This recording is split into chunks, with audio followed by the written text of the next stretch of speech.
ஏன்னு ஒரு வருத்தம் இருக்குது.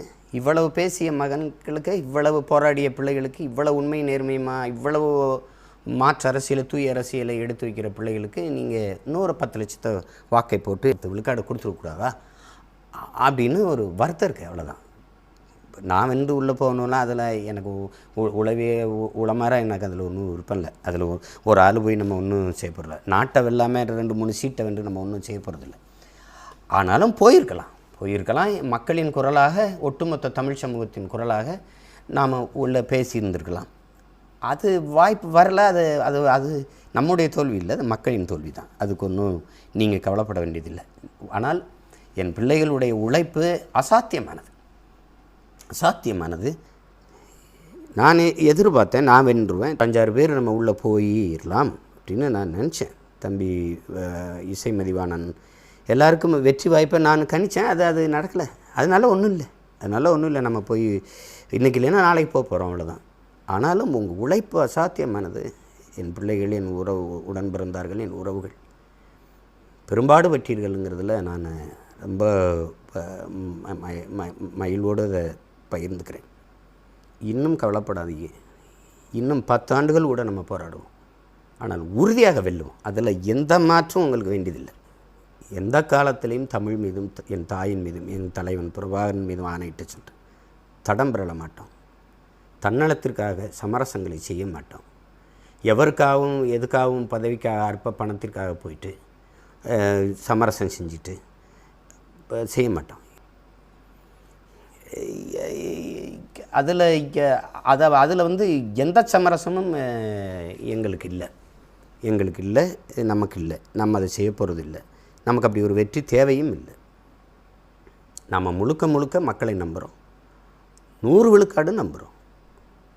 மக்கள் நம்மளை நம்புகிற வரை ஐயா குணங்குடி கனிபா அவர்கள் வந்து அவர் விடுதலைக்காக நான் போராடினேன். அவர் விடுதலை பெற்று வந்த பிறகு என்னை வீட்டில் வந்து சந்தித்து ஒரு வார்த்தை சொன்னாங்க, மக்களை நம்பி நில்லுங்க, மக்கள் நம்பும்படி நில்லுங்க. இந்த வார்த்தை எனக்கு சொன்னாங்க. இன்னும் என் காதுகளில் கேட்கு. மக்களை நம்பி நில்லுங்க, மக்கள் நம்பும்படி நில்லுங்க. மக்களை நம்பி நிற்கிறோம், மக்கள் நம்பும்படி நிற்கிறோம். மக்கள் என்றைக்கு நம்புகிறாங்களோ அன்றைக்கி நமக்கு வெற்றி வரும். அது வரைக்கும் துணிஞ்சு நாம் போராடிட்டு இருப்போம். தலைவர் நமக்கு கற்பிச்சிருக்காங்க, வரலாறு நமக்கு வழிகாட்டுது, சத்தியம் நமக்கு சான்றாக இருக்கிறது. தொடர்ச்சியாக நாம் போராடுவோம். அதில் என் உயிருக்கினியவர்கள், என் உடன் பிறந்தார்கள். கடலை தாண்டிட்டோம், கரை தான் இருக்குது. புரட்சியாளர் அண்ணல் அம்பேத்கர் சொல்கிறார் பாருங்க, நீ எந்த நோக்கத்தை கொண்டிருக்கிறியோ அதில் அசைக்க முடியாத நம்பிக்கை கொண்டு இருடாங்கிற. நீ யாருக்கோ ஒருத்தருக்கு உழைக்கிறேங்கிற நம்பிக்கையை முதல்ல அந்த எண்ணத்தை கைவிடு. நீ பிறந்த பெருமை மிக்க இனத்திற்காக போராடுகிறாய், பாடுபடுகிறாய்ங்கிற அந்த எண்ணத்தை கொண்டுருங்கிறாங்க. அதில் நம்ம உறுதியாக நிற்கிறோம். இப்போ அதில் என் அன்பிற்குரியவர்கள், என் அருமை உடன் பிறந்தார்கள், பேரன்பு என்று நான் நேசிக்கிறேனது நாம் தமிழர் சொந்தங்கள், உலகெங்கும் பரவி வாழ்கிற என் தாய் தமிழ் உறவுகள், உங்கள் பிள்ளைகள் எங்களுக்கு துணையாக நில்லுங்க. கடந்த கால தேர்தலை விட என்னை கஷ்டப்படாமல் நீங்கள் பார்த்துக்கிட்டாங்க. பிள்ளைகளுக்கு கட்டுத்தொகை போடுறது, கொஞ்சம் செலவுகள் அதெல்லாம் பார்த்துக்கிட்டாங்க. அப்புறம் பெரும்பாலான இன உணர்வு உள்ள பெருந்தகைகள் நம்மளை கஷ்டப்பட விடலை.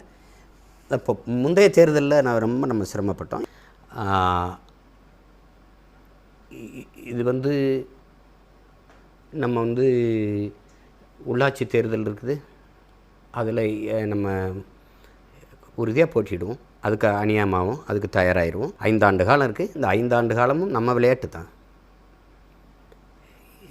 நாம் 3வது பெரிய கட்சின்னு நம்ம சொல்லிக்கல, தேர்தல் ஆணையம் தான் சொல்லுது நம்ம 3வது பெரிய கட்சி ஆகிட்டோன்ட்டு. சில பேர் வந்து அவங்க இப்படி பெரிய கட்சி இதுதான், அப்படி இல்லை. உண்மையிலே நம்ம பெரிய கட்சியாக வளர்ந்துக்கிட்டு இருக்கோம். கோட்பாட்டளவில், கொள்கை அளவில் சமரசம் இல்லாமல் உறுதியாக நிற்கிறவன் எவனோ அவனே பெரியவன். நாம் உண்மையிலே ஆக பெரியவர்கள். அந்த நம்பிக்கையோடு என் பிள்ளைகள் இருங்க, களத்தில் இருங்க. நீங்கள் நடந்து போகும்போது விழுகிற நிழலாக உங்கள் அண்ணன் பின்னாடி வருவேன் அப்படிங்கிறத நீங்கள் புரிஞ்சுக்கொள்ளணும். என்றைக்குமே இந்த இனத்திற்கும், இந்த மக்களுக்கும், இந்த நாட்டுக்கும் நீங்கள் உண்மையாக இருங்க. நான் உங்களுக்கு உயிராக இருப்பேன். இது வந்து என் தலைவன் மேலே ஆணை. நீங்கள் இருங்க. நம்ம உறுதியாக வெல்லுவோம். தொடர்ச்சியாக நம்ம போராடி வென்று முடிப்போம். உலகெங்கும் பரவி வாழ்கிற என் தாய் தமிழ் உறவுகள், எங்களை ஆதரித்தவர்கள், ஆதரிக்காதவர்கள், எதிர்த்தவர்கள், விமர்சிக்கிறவர்கள், விமர்சித்து கொண்டிருப்பவர்கள் அனைவருக்கும் என்னுடைய வாழ்த்துக்களும் நன்றியும். இனிவரும் காலங்களில் உங்கள் பிள்ளைகள் எங்களை நாங்களே செதுக்கி கொண்டு இன்னும் சிறப்பாக, இன்னும் மேம்பட்டு களத்திலே செயல்படுவோம் என்கிற உறுதியை உங்களுக்கு இந்த நாளில் தருகிறேன். 10 ஆண்டுகளில் எளிய பிள்ளைகள் நாம் தமிழர் நிலத்தில் ஏற்படுத்திய அரசியல் தாக்கத்தை எந்த அரசியல் இயக்கமும் செஞ்சதில்லை. அதில் உங்களுக்கு மாற்று கருத்து இருக்க முடியாது. சிறுக சிறுக நம்ம வளர்ந்து வந்தாலும் வளர்ந்து கொண்டிருக்கிறோம். அதை யாரும் மறுக்க இயலாது.